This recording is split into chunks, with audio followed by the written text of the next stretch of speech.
할렐루야. 사랑하는 성도 여러분, 반갑습니다. 이번 한 주간 여러분들 어떻게 지내셨습니까? 비도 오고 또 갑자기 기온도 많이 떨어졌어요. 그래서 우리가 원래 야외 예배로, 이번 주일 야외 예배로 하나님께 주신 아름다운 자연과 함께 호흡하면서 우리가 예배하고자 계획했었지만 되게 춥고 또 바닥도 젖어서 다음 주일 종려주일입니다. 그래서 다음 주일에 우리가 종려주일에는 무엇을 외치죠? 호산나를 외치는 날이에요. 우리가 호산나를 외치면서 야외 예배로 주님 앞에 예배드리고 또 우리 모두가 행복한 시간을 가질 수 있게 되기를 바랍니다. 여러분, 많은 사람들이 사람의 인생을요, 길에 비유하기도 합니다. 그렇죠? 바른 길, 굽은 길, 평탄한 길, 험한 길, 정말 여러 가지 모양의 길들이 있는데 우리의 인생이 이렇게 여러 가지 형태의 길과 닮아 있다라는 의미에서 그렇게 이야기합니다. 그래서 이렇게 우리의 인생을 길에 비유한 노래나 시나 이런 것들이 참 많습니다. 그런데 한 인생이 그 인생의 길을 걸어가다 보면 어떤 선택을 해야 할지 몰라서 갈등하는 그러한 순간이 반드시 찾아오게 됩니다. 그렇죠? 우리가 아직 너무나도 젊고 파릇파릇하지만 여러분들, 이미 여러분들의 삶 속에서 지금 이 갈림길에서 내가 어디로 가는 것이 옳은가 라는 그런 선택의 순간들 이미 많이 경험해 봤을 거라고 생각됩니다. 인생의 갈림길에 그렇게 서게 되는 순간이 되면요, 지금의 선택이 우리의 앞으로의 인생을 결정할 수도 있다라는 그런 생각이 들어서 그런 때가 찾아오게 되면 그 선택의 무게가 굉장히 우리에게 무겁게 다가옵니다. 이러한 우리의 마음을 잘 보여주는 시 한 편을 여러분들과 함께 나눠보고자 합니다. 제가 얼마 전에 어떤 누군가가 이야기하다가 안정성 성도님이랑 이야기했던 것 같아요. 벌써 여기에 온 지 3년 차가 되었네요. 맞죠? 그쵸? 우리 그때 맥도날드에서 얘기했던 것 같은데 벌써 제가 얼마 안 된 것 같은데 횟수로는 벌써 3년 차더라고요. 그죠? 맞아요. 그렇습니다. 2020년도 11월에 왔는데 어쨌든 2020년도 12월 31일 우리가 송년주일, 송구영신주일, 송구영신 예배 때 우리가 함께 나눴었던 시이기도 한데요. 로버트 프로스트의 가지 않는 길이라는 시가 있습니다. 기억하시는 분들도 계실 텐데 오늘 이 시간 우리가 다시 한번 나눠보길 원합니다. 화면을 띄워주시고요. 제가 한번 읽어볼게요. 여러분들도 눈으로 따라오시며 이 시에서 이 시인이 이야기하고자 하는 것이 무엇인지 함께 느껴보시기를 바랍니다. 노란 숲속의 길이 두 갈래로 났었습니다. 나는 두 길을 다 가지 못하는 것을 안타깝게 생각하면서 오랫동안 서서 한 길이 굽어 꺾여 내려간 데까지 바라다 볼 수 있는 데까지 멀리 바라다 보았습니다. 그리고 똑같이 아름다운 다른 길을 선택했습니다. 그 길에는 풀이 더 있고 사람이 걸은 자취가 적어 아마 더 걸어야 될 길이라고 나는 생각했었던 게죠. 그 길을 걸음으로 그 길도 거의 같아질 것이지만 그날 아침 두 길에는 낙엽을 밟은 자취는 없었습니다. 나는 다음 날을 위하여 한 길은 남겨두었습니다. 길은 길에 연하여 끝없으므로 내가 다시 돌아올 것을 의심하면서 훗날에 나는 어디선가 한숨을 쉬며 이야기할 것입니다. 숲속에 두 갈래 길이 있었다고, 나는 사람이 적게 간 길을 택하였다고, 그리고 그것 때문에 모든 것이 달라졌다고. 선택의 길에서, 갈림길에서 고민하다가 하나의 길을 선택하고 그 길을 걸어가다가 뒤에 남겨두고 온 그 길을 그리워하면서 못내 미련을 떨치지 못합니다. 그러다가 어느 순간에 멈춰서서 지금까지 내가 걸어왔던 길을 돌아보고 앞으로 가야 할 길을 바라보면서 기대와 설렘과 후회와 미련으로 우리가 갈등하면서 갈팡질팡하는 모습을 발견하게 됩니다. 그러면서도 계속해서 걸어 나가야만 하는 복잡한 인생이 우리들의 인생이죠. 어떤가요? 이 시가 우리에게 깊은 감동과 울림으로 다가오는 이유는 우리의 인생도 이 시에서 시인이 이야기하고자 하는 바와 별반 다를 바 없기 때문일 것입니다. 우리도 아까 이야기했다시피 인생을 살아가면서 반드시 갈림길에 서게 됩니다. 그 갈림길 앞에서 우리는 선택을 하고 그 선택에 따라서 우리의 인생 또한 다른 방향을 향하여 나아가게 되죠. 이렇게 갈림길을 만나고 하나의 길을 선택해야 한다는 것, 그것은 비단 우리 인생의 문제뿐만은 아닙니다. 그것은 우리의 신앙의 길에 있어서도, 신앙의 여정에 있어서도 마찬가지입니다. 우리는 우리의 신앙의 길을 걸어감에 있어서, 우리의 신앙의 여정을 걸어감에 있어서도 반드시 결단하고 선택해야만 하는 그러한 때를 만나게 됩니다. 지금까지 우리는 수없는 많은 선택들을 해왔고, 또한 앞으로도 수없이 많은 선택을 하며 우리가 살아가야 하겠지만, 그 선택에 따라서 우리의 신앙 또한 달라지게 되는 것입니다. 그렇기 때문에 우리는 우리의 신앙은 물론 그 선택으로 파생되어질 우리의 그리스도인으로서의 삶을 위해서 신중하게, 그리고 때로는 지혜롭게 그 갈림길 앞에서 선택할 수 있어야만 합니다. 오늘 말씀에서 바울은 바로 이 사실을 이야기해주고 있습니다. 바울은 오늘 말씀을 통해서 우리가 그리스도인으로서 살아간다는 것, 그 거룩한 길을 선택해서 살아간다는 것이 얼마나 중요하고 우리에게 값진 것이라는 것을 우리에게 다시 상기시키면서 우리에게 그 그리스도인의 길을 가는 것을 멈추지 말라고, 기쁨과 행복과 축복이 가득한 그 길을 당신들 걸어가야 된다라는 것을 우리에게 이야기해주고 있습니다. 오늘 우리가 하나님의 이 말씀을 우리가 함께 나눌 때 우리를 향하신 하나님의 말씀과 권면에 귀 기울임으로 그리스도인으로서 살아가는 우리 평생의 날들 가운데 하나님이 바라시는 그러한 선택, 올바른 선택들을 우리가 선택하고 하나님을 향한 경배와 감사가 가득한 길을 걸어갈 수 있는 우리 모두가 되기를 간절히 소망합니다. 여러분, 오늘 말씀을 함께 나누면서 우리들이 머릿속에 한 가지 풍경을 그려가면서 그 자리에 여러분 자신이 있다라고 한번 가정하고 상상하고 말씀을 나눠보길 원합니다. 한번 머릿속으로 여러분들 한번 이제부터 머리에 그려보세요. 아래쪽으로 계속해서 뻗어나가고 있는 내르막길이 있습니다. 그 길은 경사가 너무 이렇게 급하지도 않고 완만해서 걷기에도 또한 가볍게 조깅을 하기에도 굉장히 편하고 좋은 그런 길입니다. 그 길의 끝이 보이지는 않습니다.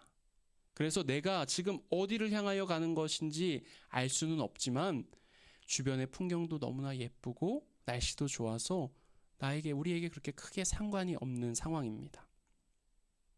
그런데 그 아래쪽 우리가 바라볼 수 있는 시야의 끝에쯤에 십자가 하나가 눈에 들어옵니다.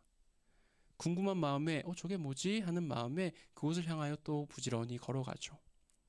십자가가 있는 그곳에 도착해 보니까 그곳에는 두 개로 갈라진 갈림길이 존재합니다. 하나의 길은 지금까지 우리가 걸어왔었던 평탄하고 풍경도 좋고 또한 길도 좋은 내르막길이고, 다른 한쪽은 지금까지와는 다르게 조금은 험난해 보이는 또 오르막길입니다. 이러한 상황 속에서 여러분은 어떤 선택을 하시겠습니까? 우리가 사순절을 시작하면서 철로역정이라는 애니메이션을 같이 본 적이 있는데 거기에도 비슷한 장면이 나오는 것을 기억하실 거예요. 분명 십자가가 서 있는 지점까지는 모두가 같은 길을 걸어갔을 거예요. 그렇지만 그곳에서의 선택을 기준으로 사람들은 전혀 다른 길을 걸어가게 됩니다. 그런데 지금까지의 우리의 이렇게 상상을 한번 해보셨죠? 머릿속에 한 사람의 존재를 더하여 보겠습니다. 그 한 사람은 우리보다 먼저 그 갈림길에 다다랐던 사람입니다. 그리고 그는 먼 곳을 바라다 볼 수 있는 망원경을 가졌던 사람입니다. 그래서 아래쪽으로 쭉 뻗어 있는 누구나 다 가고 싶어하는 그 길의 끝을 그는 볼 수 있었습니다. 평탄한 내리막길, 절대 다수가 선택할 법한 그 길의 끝에는 모든 것을 집어삼킬 법한 늪이 있다는 것을 그는 보았습니다. 평탄한 길을 선택하고 그 길을 걸어가는 사람들의 끝이 무엇인지 그는 보았기에 그 끝이 사망이라는 사실을 그는 알았기 때문에 그는 평탄하고 좋은 길이 아닌 다른 길을 선택하라는 메시지와 함께 그 갈림길에 십자가를 놓았던 것입니다. 후에 그 갈림길에 당도한 사람들이 그가 남긴 메시지를 보게 돼요. 그리고 그 메시지의 내용을 믿는 사람들은 조금은 힘들어 보이고 가기 싫어 보이는, 그렇게 보일 수도 있겠지만 마침내는 생명이 가득한 그 십자가의 길을 선택하게 되고, 그 메시지를 믿지 못하는 사람들은 여전히 좋고 편안해 보이고 가기가 수월해 보이는, 하지만 그 끝은 죽음만이 기다리고 있는 내리막길을 선택하게 되는 것입니다. 어떤가요? 우리가 오늘 함께 읽었던 본문의 내용이 바로 이것입니다. 우리가 머릿속으로 이 말씀의 내용을 상상하며 그려 나아가다 보면 이 말씀을 통하여 하나님께서 우리에게 전해주시고자 하는 그 말씀의 진리가 무엇인지 조금은 쉽게 우리에게 다가오게 될 겁니다. 사랑하는 성도 여러분, 예수 그리스도의 십자가가 여러분들에게는 어떤 의미가 있습니까? 그리고 예수 그리스도의 십자가를 믿는 여러분들께서는 그 예수 그리스도의 십자가 앞에서 어떠한 선택을 하며 살아가고 계십니까? 예수 그리스도의 십자가는 우리에게 결단을 요구합니다. 지금까지 우리가 살아오면서 애써 외면하고 살고 싶어 했던 모든 것들이 그리스도의 십자가 앞에 설 때 분명해집니다. 십자가는 우리에게 어떠한 선택을 할 것인지를 분명히 요구하고 있습니다. 예수 그리스도께서 지셨던 십자가 앞에서 예수님의 진정한 제자인 사람과 제자인 척했던 사람이 분명하게 드러난다라는 것 우리가 지난 주일에 나눴었죠. 그 십자가 앞에서 예수님의 진짜 제자와 그런 척했던 제자가 분명하게 그렇게 드러났던 것처럼 십자가 앞에서 살아가는 우리 또한 어떠한 인생을 우리가 살아가고 있는가 하는 것이 그리스도 예수의 십자가 앞에 설 때 분명하게 드러나게 되는 겁니다. 우리의 능력으로는 해결할 수 없는 죄의 문제와 구원의 문제 앞에서 발버둥치며 살아가는 우리는 예수 그리스도의 십자가를 통해서 그 문제가 해결되었고 구원의 그 성화의 길을 걸어갈 수 있게 되었습니다. 그런 우리에게 주님의 십자가, 그것은 아주 놀라운 하나님의 선물이며 또한 우리가 함께 짊어지고 가야만 하는 축복과도 같은 것입니다. 우리 오늘 시작하는 본문 로마서 8장 1절로 4절의 말씀을 함께 읽어보기 원합니다. 로마서 8장 1절로 4절의 말씀 함께 읽습니다. 그러므로 이제 그리스도 예수 안에 있는 자에게는 결코 정죄함이 없나니 이는 그리스도 예수 안에 있는 생명의 성령의 법이 죄와 사망의 법에서 너를 해방하였음이라. 율법이 육신으로 말미암아 연약하여 할 수 없는 그것을 하나님은 하시나니 곧 죄로 말미암아 자기 아들을 죄 있는 육신의 모양으로 보내어 육신의 죄를 정하사 육신을 따르지 않고 그 영을 따라 행하는 우리에게 율법의 요구가 이루어지게 하려 하심이니라. 아멘.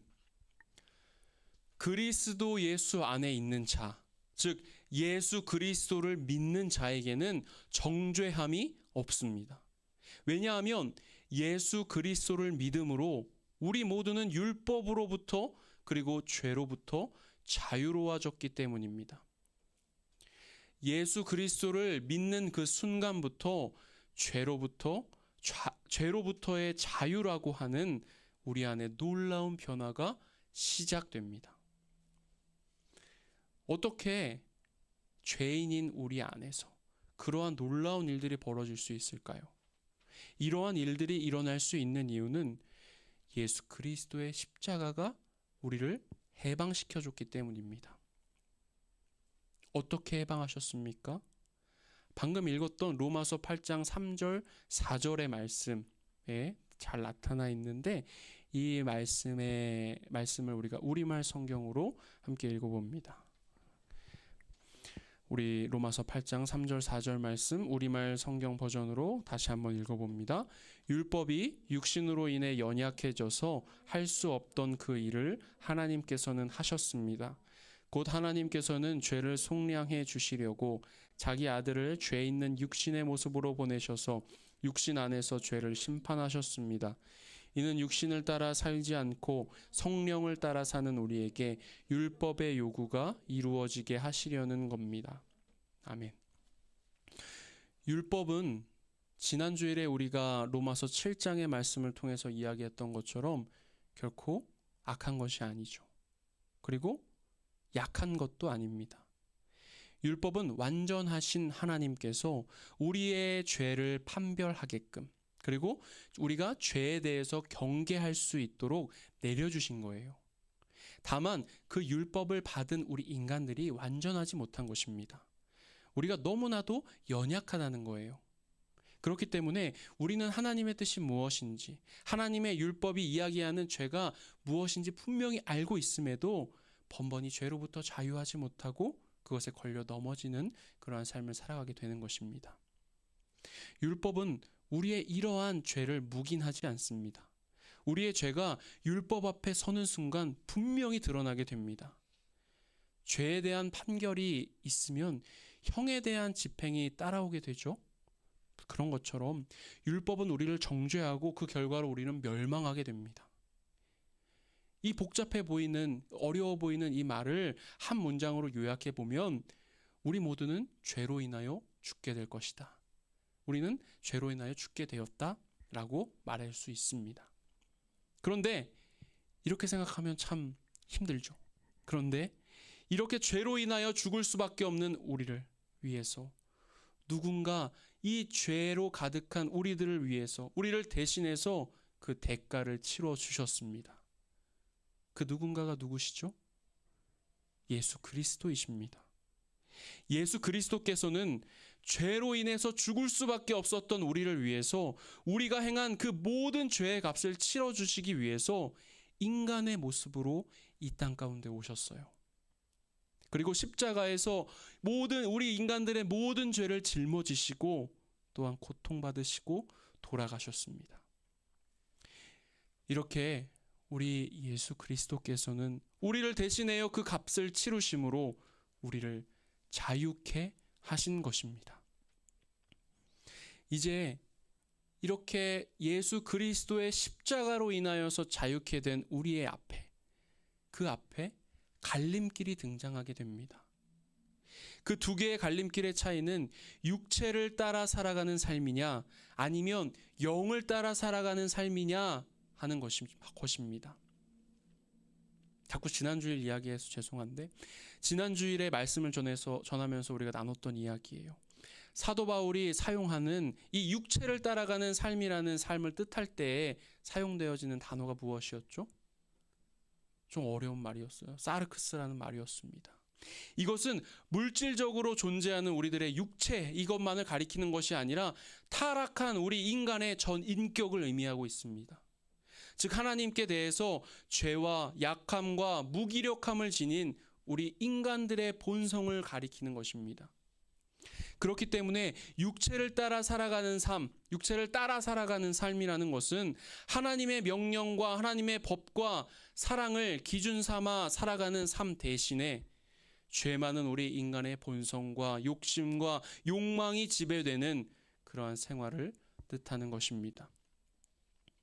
그런데 오늘 말씀에서 바울은 이 세상의 것을 따를 수밖에 없는 이 육체와 대조되는 개념으로 영을 따라 살아가는 삶, 즉 성령을 쫓아 따라가는 삶을 이야기해주고 있습니다.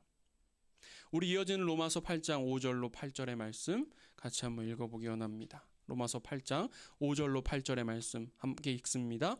육신을 따르는 자는 육신의 일을, 영을 따르는 자는 영의 일을 생각하나니 육신의 생각은 사망이요 영의 생각은 생명과 평안이니라. 육신의 생각은 하나님과 원수가 되나니 이는 하나님의 법에 굴복하지 아니할 뿐 아니라 할 수도 없음이라. 육신에 있는 자들은 하나님을 기쁘시게 할 수 없느니라. 아멘. 육신을 따르는 자는 육신의 일을 생각하고 영을 따르는 자는 영의 일을 생각한다라고 증거하고 있죠. 여러분 혹시 이런 경험 있으십니까? 사람은 자기가 관심을 가지고 또한 몰두하고 있는 그 일에 그 삶이 지배받기 마련이죠. 그렇죠? 여러분들께서 대부분 음악을 전공하고 계시기에 그런지 안 그런지 사실 확인해 보진 않았지만 여러분들의 예로 한번 이야기해 보겠습니다. 여러분들 다 악기를 다루시고 또 몸이 악기이신 분들도 계시죠. 두 분 다 그 두 가지 종류 다 그렇게 악기를 하시거나 뭐 성악을 하시는 분들 다 마찬가지로 음악에만 열중해서 어떻게 하면 더 좋은 소리를 낼 수 있을까?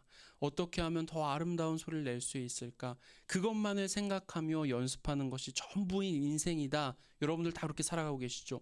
그런 인생이다라고 한다면 아마도 잠자리에 들었을 때 여러분의 몸은 머릿속으로 가상의 시나리오를 그리며 악기를 연주하고 또한 노래할 때 호흡하는 법을 막 이렇게 누워서도 하시면서 혹은 머릿속으로 막 악보가 그려지거나 그러시지는 않으십니까?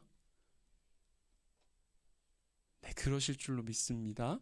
네, 뭐 저의 예로 들어보자면 뭐 이거랑은 별로 이렇게 상관없는 이야기인데 그냥 쉽게 이야기해 보자면 예전에 제가 대학교에 들어갔을 때 신학교에서 그러면 되나 안 되나 잘 모르겠지만 친구들 따라서 당구장을 처음 가봤어요.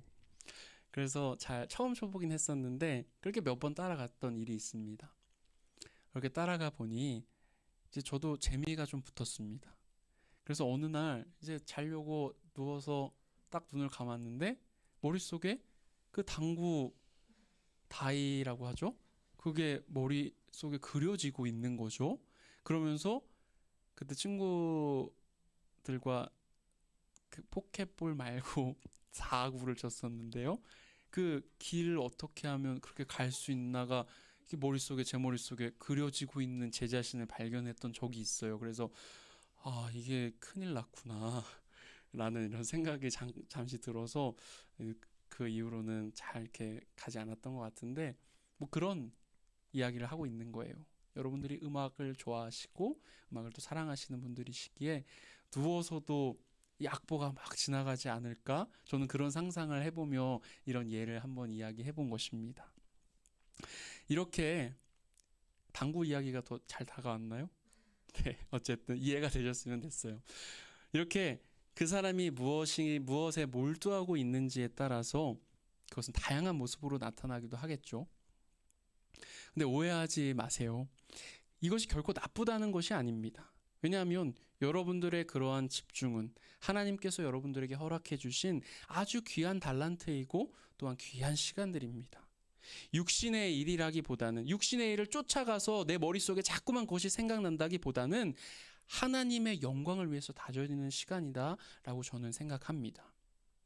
하지만 이렇게 우리가 하나님께서 허락하신 기회와 달란트가 아니라 이러한 집중과 몰두가 아니라 예수 그리스도를 믿고 난 후에도 여전히 하나님의 뜻이 아닌 육신의 일에만 집중하고 몰두하는 사람들이 있습니다. 그리고 그러한 육신의 욕심들만이 자신의 그 머릿속을 가득 지배하고 있는 것이 가득 채우고 있는 것이 문제라는 것입니다. 그런 욕심과 욕망과 허영이 잠을 자려고 누운 그 순간에도 머릿속에 그려지고 있는 거예요. 하지만 이러한 삶은 우리로 하여금 하나님과 원수가 되게끔 만들고 하나님을 절대로 기쁘시게 할 수 있는 삶이 아닙니다. 여러분, 타락한 인간의 본성을 지닌 인간들이 만들어낸 종교의 구원을 한번 생각해 보세요.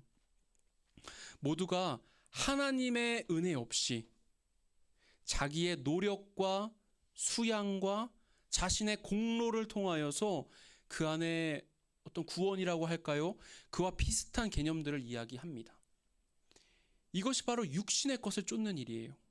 타락한 인간들은 구원의 문제에 있어서도 천국을 바라고 하나님의 나라를 소망하는 것에 있어서도 하나님과 그리스도 없이 자기들의 노력과 자신들의 의로 그것들을 얻을 수 있다라고 생각합니다.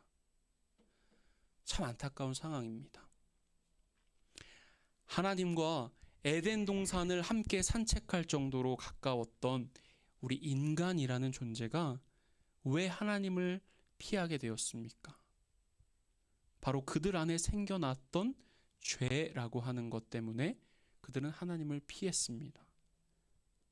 죄를 지었던 그 순간에, 선악과를 먹었던 그 순간에 아담과 하와가 하나님을 피하여서 나무 뒤에 숨었다고 표현하고 있거든요. 성경에서는. 나무 뒤에 숨었다라고 하는 것은 죄가 우리와 하나님의 사이를 어떻게 갈라놓고 있는지를 잘 보여주고 있는 대목입니다. 하나님과 단절된 그 사이를 회복하기 위해서 우리가 무엇을 해야 하겠습니까? 어떻게 하면 될까요? 죄 지었을 때 나무 뒤에 숨었다고 했어요. 근데 하나님과 정말 정상적인 완전한 관계로 회복하기 위해서는 그 나무를 치워버리면 되는 거예요. 어렵지 않죠. 그 나무를 치워버리고 하나님 앞에 죄를 고백하고 용서를 구하고 회개하면 되는 것입니다. 그리할 때 우리는 비로소 하나님과 다시금 동행하는 삶을 살아갈 수 있습니다. 그런데 어리석고 연약한 우리 인간들은요, 예수 그리스도께서 이 죄라고 하는 나무를 치워주셨어요. 그럼에도 불구하고 여전히 육신의 일에 몰두하며 그것을 추구하고 있습니다. 그래서 생명의 길이 아닌 멸망의 길로 가고 있습니다. 하나님께 영광을 돌리기보다는 나 자신이 하나님과 같이 되고 싶어하는 그 아담과 하와의 그 못난 모습으로 내 삶의 주인이 하나님이 아니라 바로 나 자신이라는 그러한 어리석음을 믿고 주장하며 살아가고 있는 것입니다.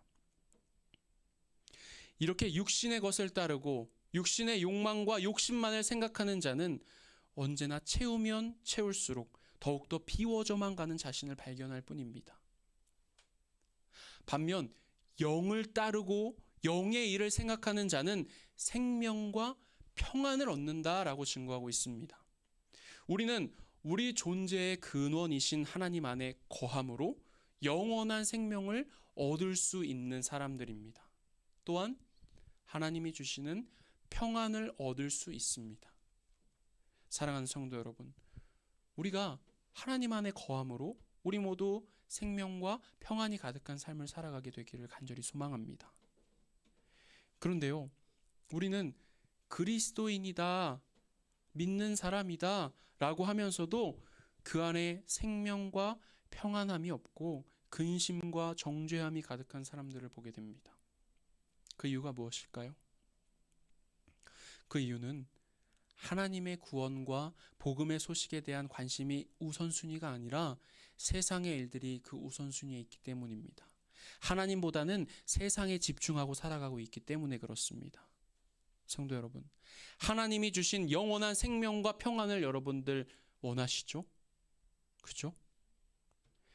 언제나 항상 그리스도의 십자가와 복음의 진리에 우리들의 마음을 집중하고 살아갈 수 있기를 바랍니다. 뭐라고요? 언제나 영원한 생명과 평안을 얻기 위해서 언제나 항상 그리스도의 십자가와 복음의 진리 안에서 우리가 마음을 집중해서 살아가야 한다고요. 제가 여러분들께 메시지를 보낼 때나 아니면 그럴 때 교회에서 샬롬이라는 인사말을 자주 합니다. 샬롬이 무엇입니까? 진정한 평화, 완전한 평안을 의미하는 그러한 인사말이에요. 그런 단어예요. 이것이 고통과 고민과 어려움이 없는 상태를 이야기하지는 않습니다. 이것은 이웃은 물론 하나님과의 모든 관계가 평안하게 회복되는 그러한 상태의 평화를 의미하고 있는 단어예요. 죄로 인해서 하나님과 어그러졌었던 하나님과 우리들과의 관계가, 그리고 죄로 인해서 함께 세워져 가야 하는 존재가 아니라 서로 경쟁하고 너무 쓰러뜨려야 하는 적으로 여기던 이웃과의 그 불편했던 그 관계들이 하나님이 보시기에 심히 좋았더라 라고 하는 그러한 원래의 상태로 평안의 상태로 회복되는 것을 이야기하는 것입니다. 그리고 영을 따라 살아가는 삶은 거기에서 멈추지 않아요. 우리 로마서 8장 10절, 11절의 말씀 다시 한번 우리말 성경으로 읽어보기 원합니다. 로마서 8장 10절과 11절의 말씀 함께 읽습니다. 그러나 그리스도가 여러분 안에 계시다면 몸은 죄로 인해 죽으나 영은 의로 인해 살아있습니다. 예수를 죽은 사람 가운데서 살리신 분의 영이 여러분 안에 거하시면 그리스도 예수를 죽은 사람 가운데서 살리신 분께서 여러분 안에 거하시는 자기 영으로 인해 여러분의 죽을 몸도 살리실 것입니다. 아멘. 인간은 모두 죽어요. 그죠? 우리들의 죽음은 원죄의 당연한 결과입니다. 여기서 말하는 죽음은 그냥 은유적으로 이렇게 표현하는 것이 아니라 정말 실제로 죽는 것을 이야기합니다. 우리의 몸은 죽습니다. 악한 사람도 죽고요. 아무리 신실하고 거룩하고 착한 사람이라도 반드시 그에게도 죽음이라는 순간이 찾아옵니다. 우리의 삶이 어떠했는지 우리들의 몸이 죄로 인하여 죽는다는 것은 부정할 수 없고 분명한 사실입니다. 하나님께서 그리스도의 십자가를 통하여 우리들의 죄의 문제를 해결해 주셨다고 했어요. 그죠? 그런데 그걸 해결받은 사람이나 그걸 믿지 못하고 해결받지 못한 사람이나 모두 다 죽는다고 한다면 뭔가 앞뒤가 안 맞아요. 그죠?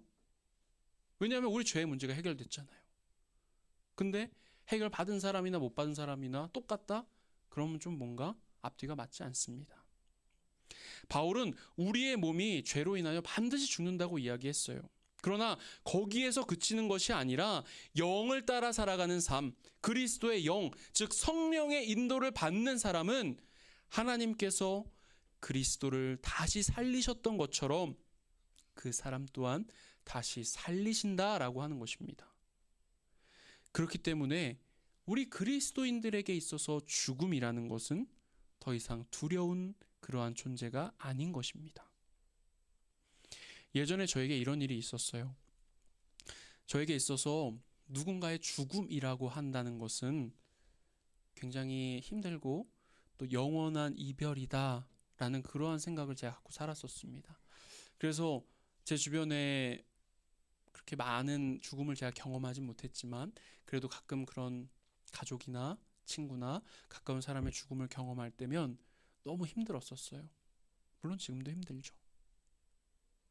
그런데 어느 날 한 장례식 자리에 가게 되었습니다.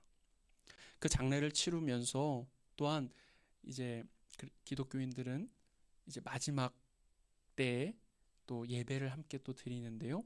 그 예배의 순간에 예배를 함께 드리면서 그 슬픔과 제 생각에 있어서 그 슬픔과 이별의 시간인 그 마지막 드려지는 그 예배의 자리가 내가 생각한 그게 아닌데 결코 그러한 자리로 그냥 이별의 순간, 끝의 순간 그것에서 끝나는 것이 아님을 하나님께서 저에게 깨닫게 해주셨습니다.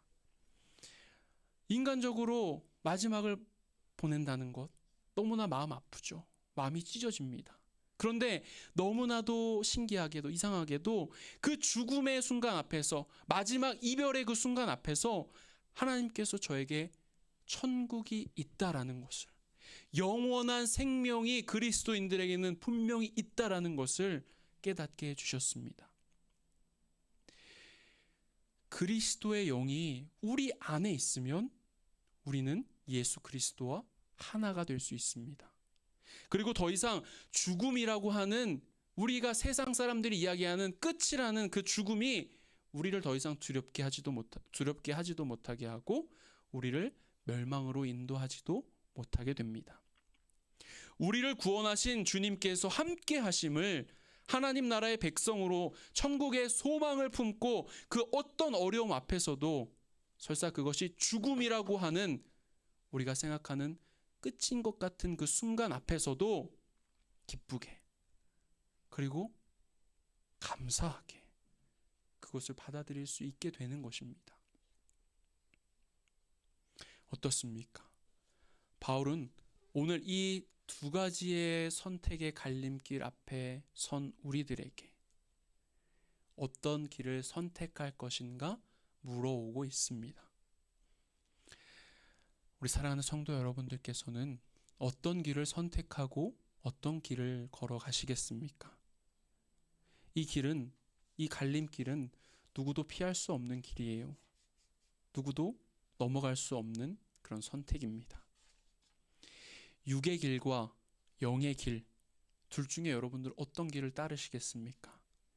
육의 길을 쫓아서 그 끝은 죽음밖에 없다는 것을 분명히 증거하고 있는데도 그 길을 여러분들 걸어가시겠습니까? 아니면 영의 길을 쫓아 성령이 인도하심을 따라 생명과 평안과 그 샬롬이 가득한 그 길을 여러분들 걸어가시겠습니까? 사랑하는 성도 여러분, 우리의 선택이 언제나 하나님이기를 바랍니다. 우리가 걸어가는 우리의 인생의 그 영혼의 길이 십자가의 길이기를 바랍니다. 우리가 주님 가신 그 길을 따라 걸어가는 삶을 우리가 평생을 살아감에 있어서 그 길을 우리가 걸어갈 수 있을 때 생명과 평안과 축복이 가득한 진정한 샬롬을 누리며 우리가 살아가게 될 줄로 믿습니다. 아멘.